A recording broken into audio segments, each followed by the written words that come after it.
Welcome back to the conference, everyone. We have Father Deacon Anthony Dragani, a Ukrainian Catholic deacon, who is going to go over, Mark of Ephesus and some of his objections to the reunion, but also go into his background and then give us various lessons that we can learn from his experience. So, Father Deacon, welcome back. How are you?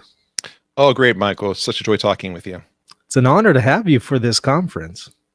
Well, thank you for asking me. I'm excited about this. I am as well. Tell us a little bit about yourself for those who might not be familiar with your work and your background. Certainly. So I am a Ukrainian Catholic deacon in the St. Joseph Eparchy.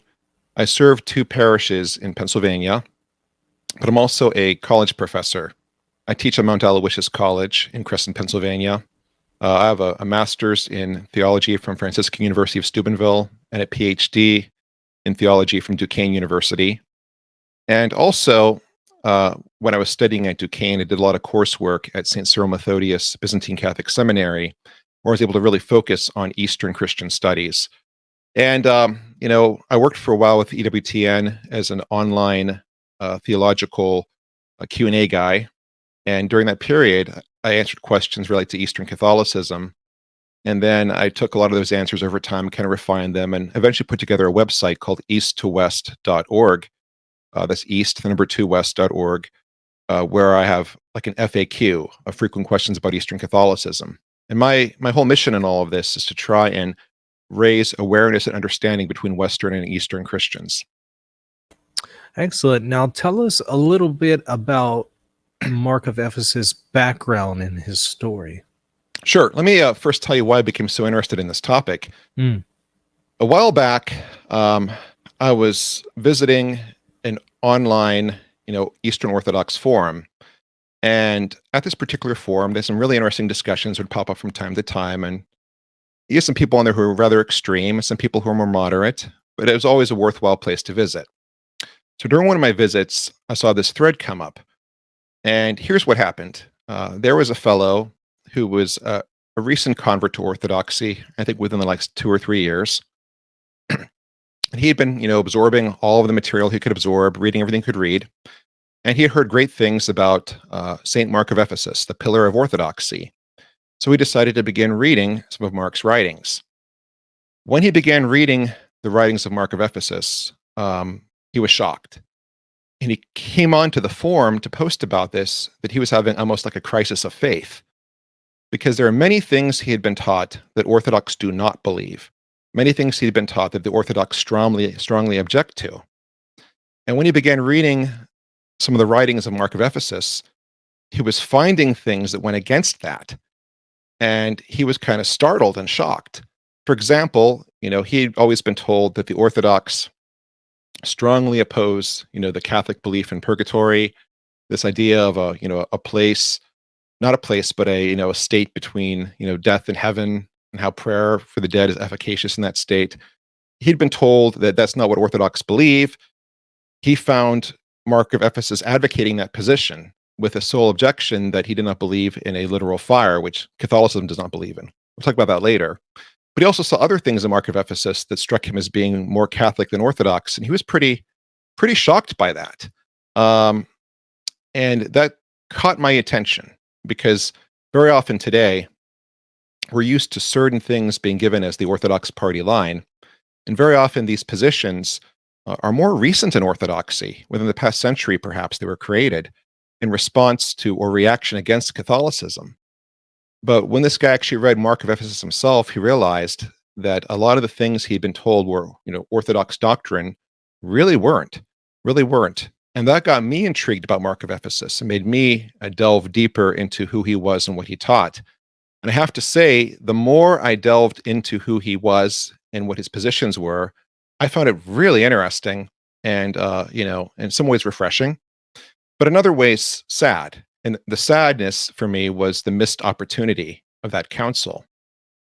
So a bit about Mark of Ephesus himself. He grew up in Constantinople. His father was a deacon at Hagia Sophia, and his father also ran an academy where he would train students, in various classical education. aspects of classical education. And Mark of Ephesus himself was known for being a brilliant student. His father died, and eventually Mark took over the academy and ran it himself, and became known as a famous teacher. But he felt a calling to the monastic life, and he left that position and went off to become a monk, living a quasi-solitude existence for a period of time on an island. But then the emperor wanted him. So for those who aren't familiar with the story, in that time period, the Turks were beginning to close in on Constantinople. The Byzantine Empire had been dramatically reduced in size, and the writing was on the wall. There was only a matter of time before Constantinople fell to the Turks, and that'd be the end of the Byzantine Empire. And the emperor felt that his best chance at ending this threat and of saving the empire was to make an alliance with the West. Now, during this period as well, the Pope over in Rome, Pope Eugene, had been sending letters and emissaries to the East, advocating a reconciliation between the Western and Eastern churches. And this had been a routine that many popes have been doing for a long time. But at this period, the Byzantine emperor was inclined to pursue this because he thought if the Western and Eastern churches were united, that he could get the military aid he needed to protect Constantinople. So he sent a positive, affirmative response to the Pope, and that kind of put things in motion. Now, right then and there, we see one of the big problems here, which was on the Eastern side, a lot of the motivation was out of desperation for aid, military aid. On the Western side, I think there was a genuine longing and desire to create a real authentic reconciliation. But there are things on the Western side that prevented that as well. So the emperor decides he's going to participate in this, and they're going to have a council in which the Western and Eastern churches will reunite. This had been tried before, earlier at Second Lyons. It was a disaster. And one of the reasons why Second Lyons was such a disaster was that the East really never had a chance to work through any of the theological issues on the table. They were so desperate at that period for military assistance as well that they kind of agreed to everything without there being a real dialogue. But this council, the Council of Florence, was meant to be a much deeper dive into these issues, a much more sincere and genuine attempt at reunion. So in preparation for this council, the emperor, summoned Mark of Ephesus out of his monastic existence and put him in charge of preparing for the council. He chose Mark of Ephesus to do this because he knew that Mark of Ephesus was, a brilliant intellect, really well-read person who had studied a lot of the Western and Eastern theological traditions, but also because he knew that Mark of Ephesus was favorably disposed towards reunion. In his perception, Mark of Ephesus would be the best person to lay the groundwork to make an actual reunion take place. And if you look at Mark of Ephesus at that time period, before the council, you look at his writings and what he stood for, you can see that he is somebody who would have been very favorably disposed towards reunion between the West and the East, on the condition that it be a genuine reunion in which both sides embraced what he saw as orthodox positions, orthodox with a small o, right? So right then and there, we see something that surprised me, which was the Mark of Ephesus, who's often seen as the great opponent against the West, at the beginning was believed by the emperor to be somebody who would make the reunion a reality. And I can see why. I'm going to pause there for a second and just see if you have any questions, Michael. So was he pretty ecumenical in his approach? Well, ecumenical as we understand it today really wasn't a thing back then. Mm-hmm. But he was much more open to understanding the Western positions and to trying to reconcile them with the East than a lot of people were at that time. And part of it was this. So within Eastern Orthodoxy in that time period, there are different views on papacy and papal primacy. There was one school of thought, which was the pure conciliar school of thought. The council is the authority. You have the patriarchs, but ultimately it's all about councils. We are a conciliar church. The council is the end all and be all, so to speak. And that conciliar strand was pretty strong in a lot of Eastern Orthodox circles back then. But there was another strand as well. And this was the viewpoint that there was actual papal primacy, that the Pope really was the successor of Peter, and he was meant to have some sort of fatherly role, in the church, that he was meant to be more than just a figurehead, more than just the patriarch of the West, but an actual father and teacher of the faith for the world. And what happened, though, according to this viewpoint, was when the Pope, in their minds, added a word to the creed, tampered with the creed, he kind of removed himself from orthodoxy. And at that point, the primacy was transferred over to Constantinople. But it was a temporary thing, is how they viewed it. So you need to have a primate. You need to have somebody who's kind of like the focal point of unity, the fatherly teacher figure to guide the church, in the tradition of Peter. But if it's not the Pope because he's unorthodox, it would go to Constantinople as a temporary measure until the Pope became Orthodox again. And when that happened, then once more the Pope would have papal primacy. Mark of Ephesus was actually in that school of thought, the school of thought that believed that there was a primacy of some kind, and that it would rightfully belong to the Pope of Rome if the filioque were taken out of the creed. Now, given the alternatives, the other, writers of the period, Mark's viewpoint made him much more favorably disposed towards reunion with Catholicism than a lot of his contemporaries were.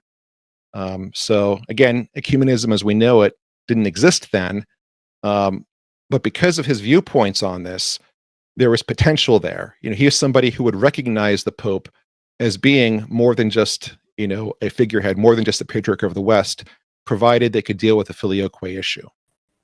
So what then were his main objections that came out at the time of the council and perhaps afterwards? All right. Well, to kind of lay out the story, I'm going to continue by explaining what happened when he got to the council, because that kind of changed a lot of things. If you look at Mark before the council, again, he seemed much more favorably disposed towards the West than a lot of his contemporaries. Sadly, his experiences once he arrived really soured him, and it was so unfortunate. Now, I want to be careful here and give a caveat.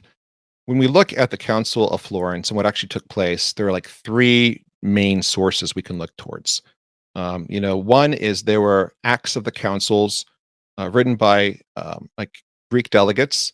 They were pretty accurate. They really kind of captured the speeches, the movements of the council, and these particular acts had been compared with the Latin secretaries who were there to make sure they were accurate, and they're pretty accurate and trustworthy. There's another set of acts of the council written on the Latin side. Unfortunately, a lot of those are missing and they're incomplete. But again, what we have seem fairly trustworthy, but missing things. And then the third main source is there was an Orthodox deacon named Sylvester, I believe, who wrote his own diary of the council. But he wrote it after he came back back to Constantinople. And at that period, at the council, this particular deacon favored reunion and signed the Declaration of Union. But when he came back, it was met with a negative reception. He kind of wrote this as an apology, explaining why he agreed to the council. So he tends to frame it in a very negative light. And what's the truth is hard to say, but more than likely, his particular perspective was heavily influenced by the negative reception he received and his desire to explain himself. So his version tends to look at the whole thing in terms of political expediency, which is we are desperate, we need help, we have to get this union done and over with, and the emperor is forcing everyone to make it happen. And that's the perspective he takes, and a lot of the Orthodox sources kind of follow that.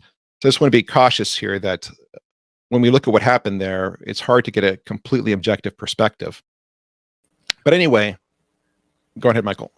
Well, I was just going to ask, so you would say in your assessment of the situation that that was more of a skewed perspective, this idea that, oh, we just have to get this done because of political factors. You would say that that's not necessarily true. I would say there may be some truth to it, but it certainly Mhm. wasn't the whole story. Okay. On the Western side, there was a genuine interest in working through the issues. And I Mhm. think a lot of the Eastern fathers who were present as well felt the same way. It wasn't entirely political, but I'm sure Okay. the pressure was there. The pressure was there because Constantinople was hanging in the balance. You hear stories that, oh well, the Greek fathers there were just starving and things like that, and so they were pretty Right. much being compelled to do this. A lot of stories came up afterward, kind of Mhm. evolved afterward, which had no basis in truth. Mm. Um, it's one of those things where mythology grows in the aftermath. Mhm. So, as we know, when the delegates returned back to Constantinople, they were met with overwhelming opposition from the population. The voice of the people opposed this, in part because in their minds, the damage done by the Fourth Crusade was still a real thing. I mean, they were still living with the damage caused by that horrible event, and the fact that they were, on the verge of being wiped out by the Turks. In their minds, went back to the Fourth Crusade, which weakened them in a way they could never recover from. So the people of Constantinople were always strongly disposed against any kind of union with the West because they didn't trust the West. Um, so when the delegates returned after agreeing to the union, they were seen as villains. So a lot of them were making up excuses for why they went along with it. And then a certain mythology arose of, again, like people being starved or only given bad food. So they'd be forced to sign quickly, or the emperor was threatening to have people arrested if they didn't sign. I mean, a lot of stories grew up in the aftermath that probably were not entirely factual. Uh, it's one of those things where mythology builds in the aftermath. That's fair. Yeah. So, sorry to kind of take you off track there, but yeah, That's okay. if you want to continue. So Yeah. he arrives at the council. When he arrives at the council, um, again, he was pretty optimistic when he got there. But before the council even began, he had an unfortunate conversation with someone. It's not clear who it was, but he was talking to a Western theologian, and this Western theologian was talking about purgatory in terms of literal fire, and that was problematic for Mark of Ephesus. And again, my understanding is he had this encounter before the council actually started, like right when he arrived in the West. And the idea of purgatory as being a state of existence where we pray for the dead and some sort of transformation happens where the person's prepared to enter God's presence. That in and of itself is in no way, foreign to Eastern thought. But the idea of purgatory being literal fire, which by the way is not Catholic teaching, has never been Catholic teaching, that was troubling from an Eastern perspective, because in their minds, when you talked about purgatory as being a place of literal fire, you were talking about hell. And they couldn't quite fathom this idea that you could pray people out of hell, because to them that sounded like origin. And in the East, in that time period, there was a real concern about Origenism. So right off the bat, that encounter kind of jarred Mark of Ephesus because he wasn't expecting that. So at that point, he became very concerned, particularly about the purgatory issue, because if it is literal fire, are you praying people out of hell? And again, he saw that as echoes of origin. Um, but then when the council began, at the very beginning of the council, Mark gives this beautiful address directed at the Pope. And the address itself is remarkably kind, but it's also very insightful.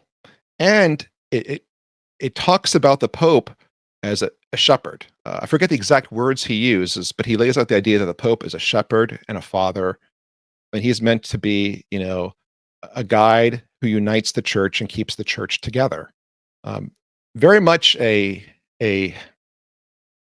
pro-papal approach, to put it that way. That there was a role here, more than just a primacy of honor, an actual fathership that the Pope was supposed to have.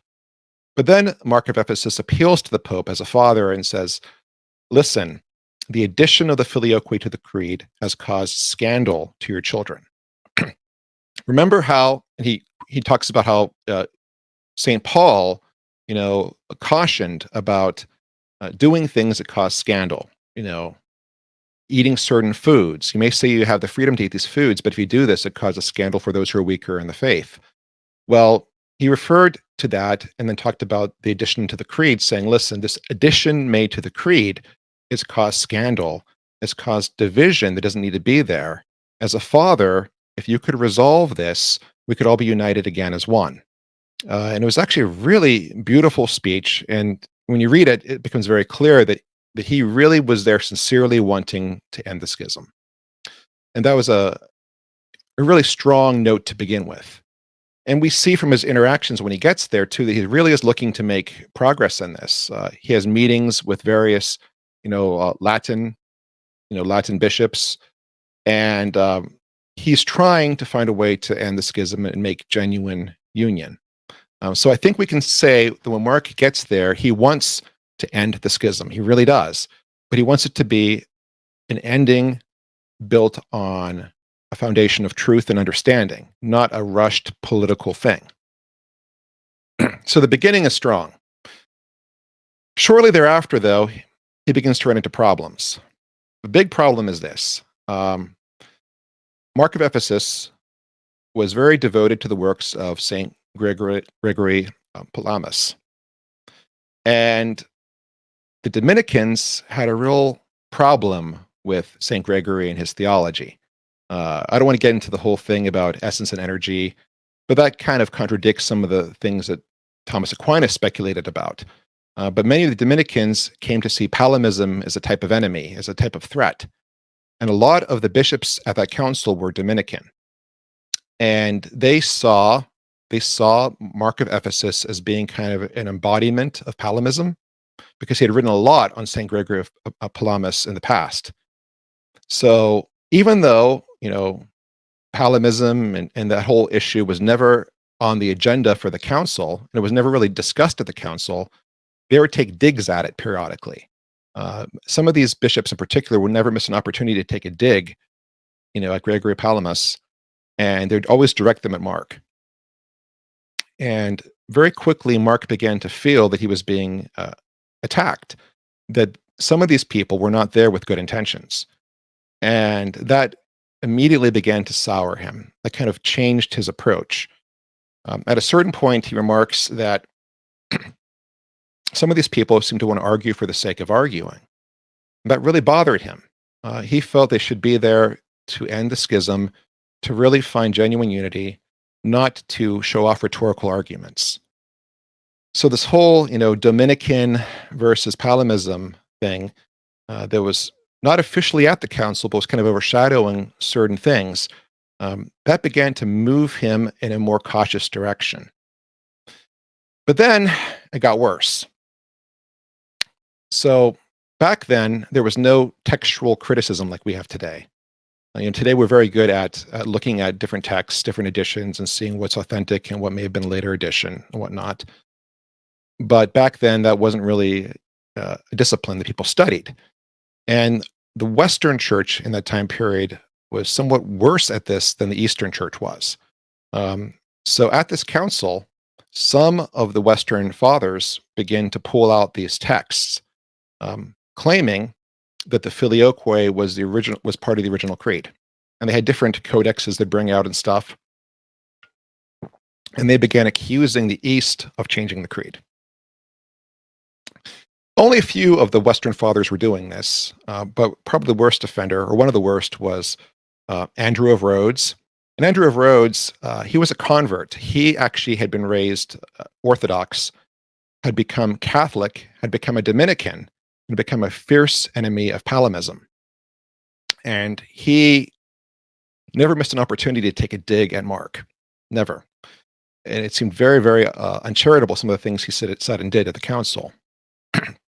So I believe it was, yes, Andrew of Rhodes in particular, had this one text he claimed proved that the Filioque was originally part of the creed and had been removed by the Eastern heretics. And Mark challenged him on it. He really kind of pushed the issue, and they ended up looking at older texts, and they found out that it was a forgery. And it became clear that some of the documents used by the Western Fathers unintentionally were not legit, or they had been, changed later on. And that made Mark very skeptical as well, that so much was hinging upon these texts they could not trust. And that was a big problem, big problem. The other thing, too, that happened is that Mark he kind of wanted to lay out the case for why the East opposed the addition of the Filioque to the Creed. He wanted to make it clear why this was a problem from an Eastern perspective. So he asked for the acts of the first, second ecumenical councils, the canons. He asked for the canons of the first 7 ecumenical councils to be read aloud publicly. He thought if everyone sat there and listened to it, that would give him a foundation upon which he could build his argument for why the East was opposed to this addition. And the Dominicans there were strongly against it, because they were afraid it would cause scandal, because they kind of suspected that there were canons there that could be interpreted as forbidding an addition to the creed. And there were. And they were afraid if people heard those canons for the first time in public, that it would blow their case out of the water. So they opposed the canons of the first 7 ecumenical councils from being read aloud. And Pope Eugene kind of went along with it because he was afraid of scandal as well. But for Mark of Ephesus, this was a huge, huge problem, because we share the common faith, and this faith is based upon these 7 ecumenical councils. If we can't read the canons aloud, what do we have in common then? And he kept pushing the issue, and they kept resisting. Eventually, he was allowed to read the canons in a public setting at the council. But the fact that it took, weeks of arguing and negotiation to make it happen also caused him tremendous hesitation and skepticism. So then his position began to sour even further. Now, what would have happened next? It's hard to say, but Mark became increasingly ill. His health was getting worse and worse and worse. He was not in good health when he arrived there, and it got worse as he stayed. At a certain point, it became clear to him that there were certain Western fathers who just wanted to argue for the sake of arguing. And Mark finally said, and he wrote them a letter, and he stated this: if you're going to keep arguing, certain points without discussing in goodwill, I'm not going to engage you anymore. Basically, he gave them notice that if they were not going to sincerely seek to discuss these things, and instead would argue, put on rhetorical shows, he would just stop engaging them. And they continued to do that. And at a certain point, he just sat there silently and wouldn't talk.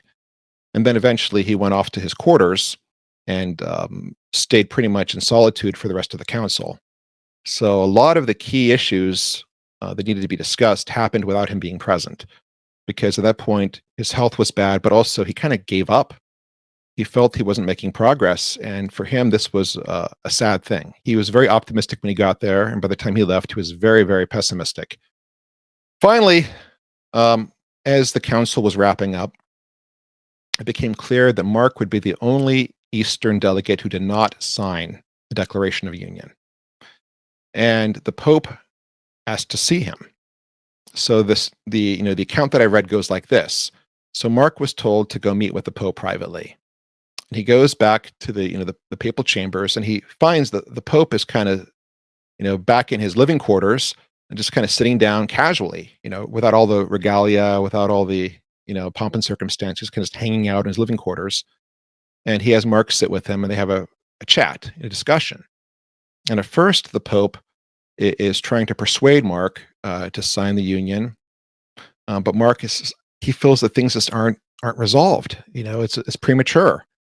And then finally, the Pope threatens him. He says, "Listen, either you sign this union, or you'll be declared a heretic and cast out of the church." And that shocked and scandalized Mark.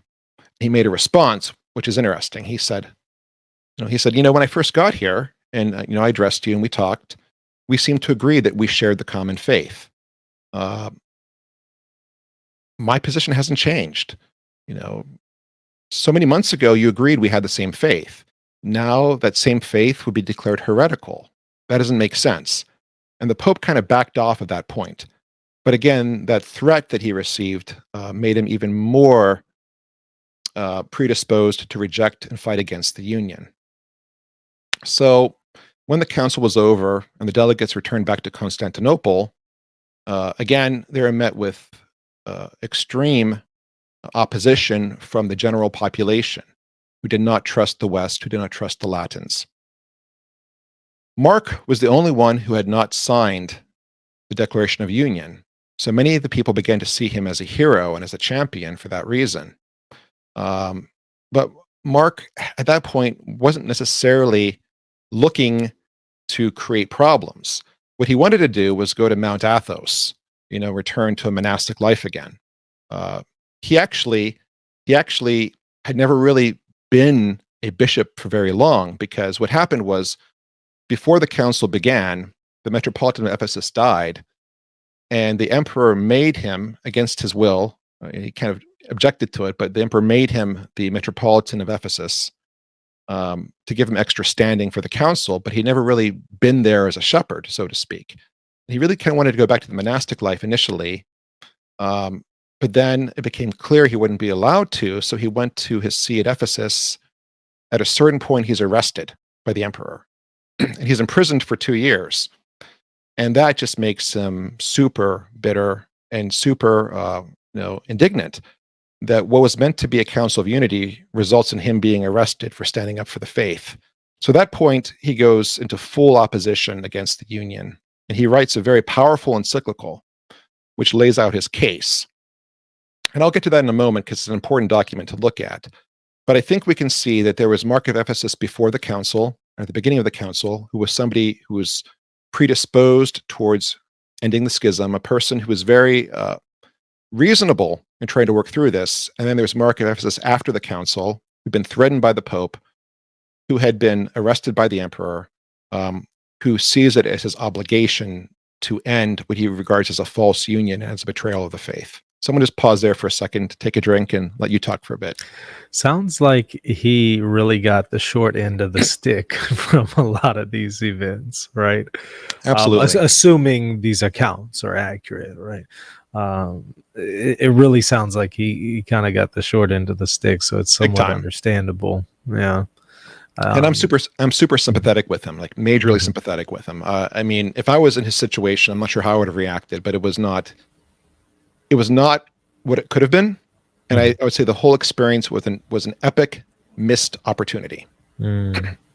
Yeah. So you think that maybe if people were more concerned about unity than they were rhetorical skills, and he wasn't being threatened and things like that, there may have been, a better outcome for the council. It could have gone very differently. And part of it too was there was stuff going on in the West at the same time. This was during the period in which there was an anti-pope. So, you had the legitimate pope and you had an anti-pope. And then you had this kind of out of control council over in the city of Basel, where they were trying to push this conciliarism. So, in the West, conciliarism was this movement basically that said the Pope wasn't important. All that mattered was ecumenical councils. And that was an ongoing strain in the West. And there actually were some Western fathers at the council who fell into the conciliar camp. And they actually tried to find an alliance with Mark of Ephesus, but he would not go along with them because he actually believed there was a real primacy. And that if the Pope removed the filioque, that the Pope would once again be the leader of the church as in the steps of Peter, so to speak. So interestingly enough, he was more pro-papacy than many of the Latin fathers were. But go ahead, for the Dominicans and for many of the people there, they were reacting against the conciliarism in the West, and they were reacting against what they saw as the false Council of Basel. So they saw Florence as an opportunity to really push papal power.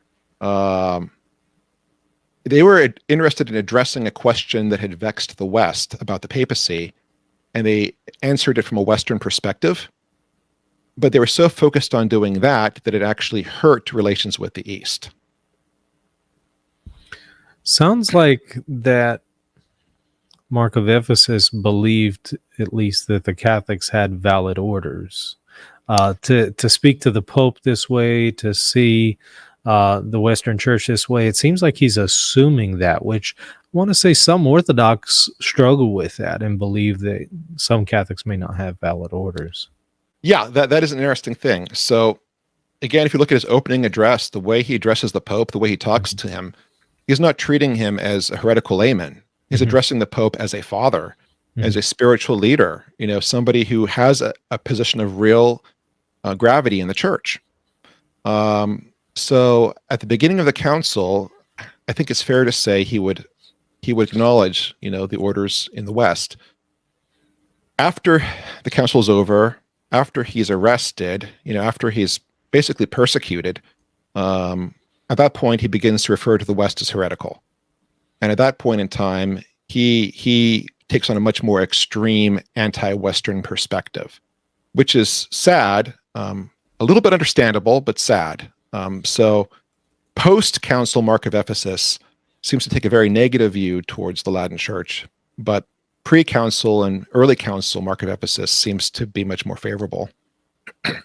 We said that he wrote an epistle refuting Catholicism.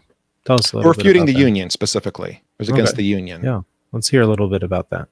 Right. So this document was circulated after he returned, after his time of imprisonment, and it was very influential. And it was his argument against the Union. And by this period of time, he was bitter, and he's much more extreme than he was before. Again, very anti-Western by that point. But again, you can kind of understand why. But if you look at his arguments, they are intriguing.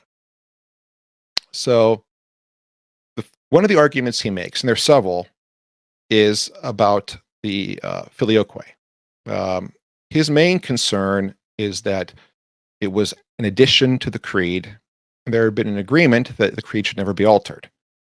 And the fact that it was added unilaterally to him was still a huge problem. So he's still very concerned about that, and he's concerned that the filioque can be interpreted in ways that challenge, the divinity of the Spirit, or in ways that, make it seem the Father is not the primary or sole source.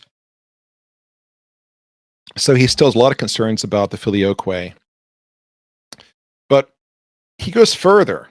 He begins to take a position of arguing for uniformity. And what he says is, how do you have unity of faith if you don't have outward unity in form and in symbol? And by that he means that if you're going to have unity, the West and the East need to profess the same creed, word for word. There can't be any differences. But also, he seems to be arguing that there'd be liturgical uniformity as well. Again, that wasn't a position he seemed to ever advocate before. But at this point in time, he seems to feel that there needs to be liturgical uniformity. And then he delves into an issue that he didn't really address at the council, which is the use of unleavened bread. Now, at the council, there was agreement that either unleavened or leavened bread could be used for the Eucharist. Either one would be valid, and the West could do its thing, and the East could do its thing. Not a huge deal. But after the council, Mark of Ephesus seems to take a position strongly that everyone has to use leavened bread. Why did he take that position? Well, I think at that point in time, he's pulling from a lot of anti-Western writers who existed before him. Sources in the past he may have been more reticent to quote or reticent to pull from. He seems more willing to go along with in their anti-Western arguments, and he makes a very big deal out of the use of unleavened bread in the West. And again, he seems to argue that uniformity of doctrine and faith must also mean uniformity in outward form, which is something we see today in some Orthodox circles. There are some strands within Orthodoxy today who feel that everyone must be Byzantine in their liturgical life.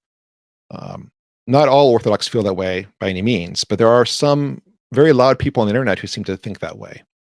And even, Western Rite Orthodox, where they exist, oftentimes feel pressure to Latinize, to Byzantinize. So he makes a much bigger deal at this time about the use of unleavened bread as being a problem. And then he says something interesting, which is, the apostles passed all of this down to us. We cannot change the faith of the apostles. And he refers to that a few times. And you get the impression that at this point he's arguing that orthodoxy as he knows it was passed on from the apostles, and that there's been very little or no development of any kind. It's almost like this position that the Orthodox faith, as it's lived, as it's practiced, was given almost whole and entire from the apostles, with no deviation, no development since. Now, if he really believed that, I'm not sure, but he takes a position that seems to be that in this particular encyclical that he wrote. Now, part of it might be he was trying to stir up feelings, right? He may have been trying to rally support from people that before he may not have been as concerned about appeasing. But at this point in time, he's trying to stir up support against the Union, so he may be pulling on arguments from the past that would resonate with people. And in the past, as you're aware, there was a lot of controversy over the use of unleavened bread, especially in Constantinople, between the Byzantines and the Latin residents of Constantinople. So perhaps he's trying to pull upon those feelings. But he makes a much bigger issue out of it than I would have expected at that point in time. Whereas at the council, it didn't seem to be something that was very pressing, at least on his mind. That being said, he wasn't present when this was actually addressed during the council either. The beards and bread controversies. Yeah, it's sad. It always comes down to that in some way. But yeah, he makes a big deal out of that. The bread becomes a big issue for him. So you have the filioque, and then you have the issue of the bread. And then there's the issue of purgatory. And again, he wasn't present when purgatory was debated at the council, if I'm correct. I think he was gone by that point. But he's very upset about the literal fire as he sees it. And again, if you look at the teachings of the church, the Catholic Church never authoritatively taught that there's literal fire in purgatory. But again, he left with the feeling that that was a position that was being advocated in the West. So he makes a big deal out of that again as well. And then one of the final things he talks about in the encyclical is the term Vicar of Christ. And he has a problem with that term. He has a problem with it. And in the encyclical, he doesn't explain why it's problematic, but it's probably this. The term Vicar of Christ used to be applied to every bishop. For a long period of time, pretty much every bishop, East and West, was referred to as Vicar of Christ.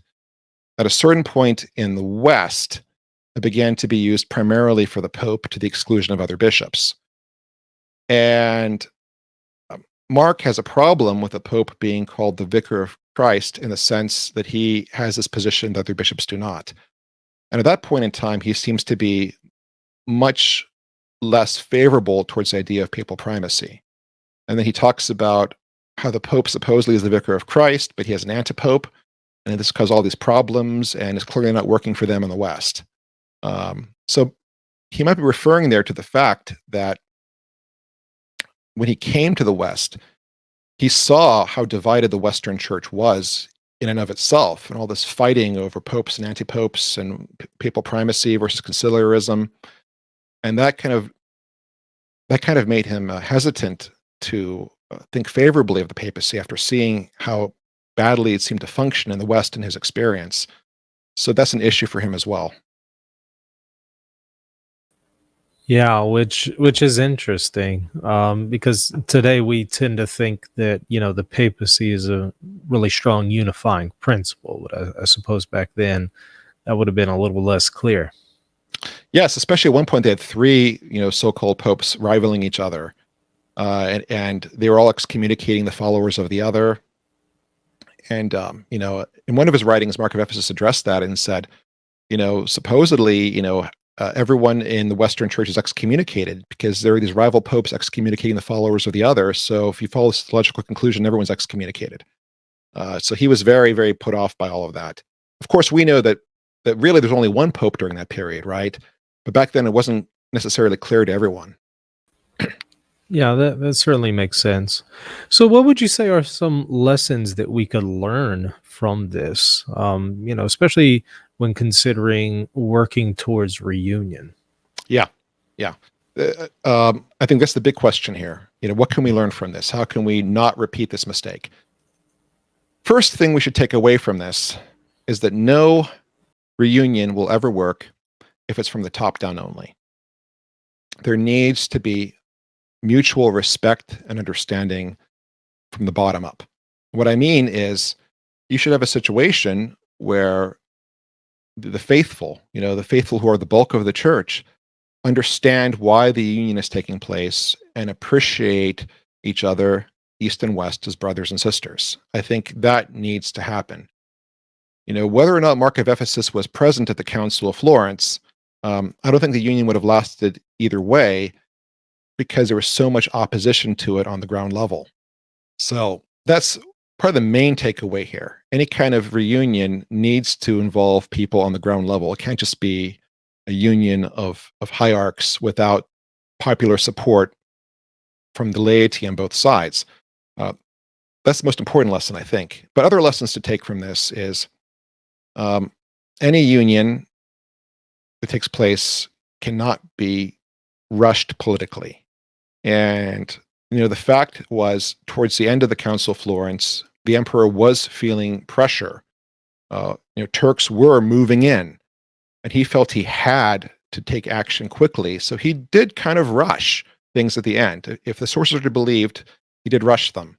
Perhaps not in an extreme way, like some of the more mythical exaggerations have it, but there was pressure on his part to move this forward. I think that tainted the whole enterprise.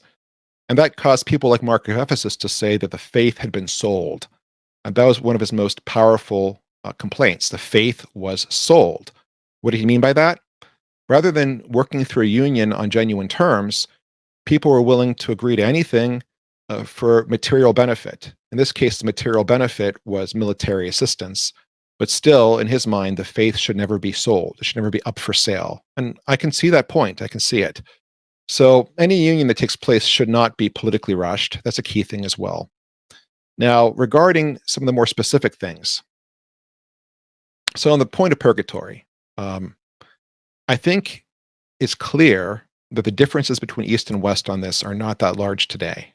Any person of goodwill can see that we're talking about the same thing. The Western Church does not use the language of literal fire, referring to purgatory. As a matter of fact, if you look at the Catechism of the Catholic Church, when it talks about it, it says that there is, a transition of some kind after death, that makes a person, closer to God, and that praying for a person in this state is beneficial. That's it.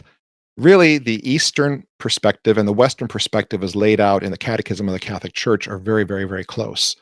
It's not a huge difference anymore. I don't think that's still an obstacle today to that extent. There are people who like to make it an obstacle, of course. As well as I do, there are people who enjoy taking minute details and blowing them out of proportion. But I don't think that's a huge problem. Regarding the filioque, there's been a lot of mutual understanding on this. A lot of dialogues have addressed the issue. I think Orthodox and Catholics of goodwill are on the same page regarding this, that it's not a theological problem of any real magnitude anymore. And that we all agree that the Father is the source of the Trinity. Now, one issue, though, that really hasn't been adequately addressed is the addition of it to the Creed. Now, there's a question as to whether or not the West ever recited the Creed liturgically without the filioque, because it seems that by the time that the West began reciting the Creed during liturgies, the filioque was just taken as the norm and was thought to always be there by some people. But popes have said in recent, in the past century, that the normative form of the Creed is the Creed without the filioque. And the Eastern Catholics recite the Creed without the filioque. The fact that the Latin Church still has it in almost every Mass, I don't see as a huge deal. But if we look at if we look at Mark of Ephesus's initial appeal to Pope Eugene when he first arrived at the council, he said, look, to end the scandal, just remove it. go back to the original form of the creed, to end the scandal, to be a father and to help those who are weaker in their faith. I'm not going to tell the Western Church what to do, but I do think if a pope were to make the older form of the creed normative in the West, as the creed recited in Sunday masses, I think that'd be seen as a powerful gesture of goodwill, and it might actually have an effect. I don't know. I'm not going to say it's necessary, but I think that would be a very positive thing. I really do. Now, the issue of papal primacy, the Vicar of Christ, and all of that, the big problem is every time this has been addressed in the West, it's been addressed as a Western question on Western terms. And very rarely has it been addressed in a way that makes sense from an Eastern perspective. I think that there needs to be not a rehashing, but a re-examination of how papal primacy functions from the perspective of communal ecclesiology, which is really Eastern ecclesiology. Now, Pope John Paul II said the same thing. He said on multiple occasions that he was open to reconsidering and re-examining how the papacy would function in a reunited church. He put it on the table. He did. And Pope Benedict and Pope Francis have said the same thing, essentially.